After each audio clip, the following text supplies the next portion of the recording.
Yo, what up guys? I'm back.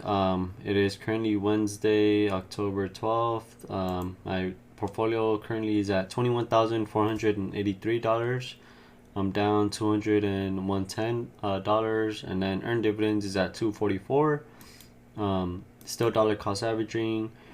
Right now, currently got 92 dollars of buying power. For tomorrow buys, I'm adding a little bit of Microsoft, $30 around 225 area. I'm adding some NEEE. This is Dividend energy stock right here, around $72. And then yeah, this past week I just been buying some Tesla stock, just dollar cost averaging into that. And yeah, that's pretty much it as far as this week. I've been buying. Still waiting to add a bit on Google, just waiting it for it to drop a bit more. And yeah, I am upping up my my weekly deposits right now.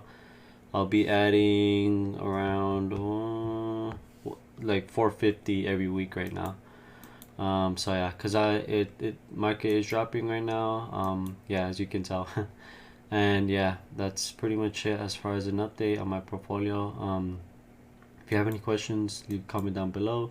Subscribe to stay tuned, and yeah, that's pretty much it as far as update.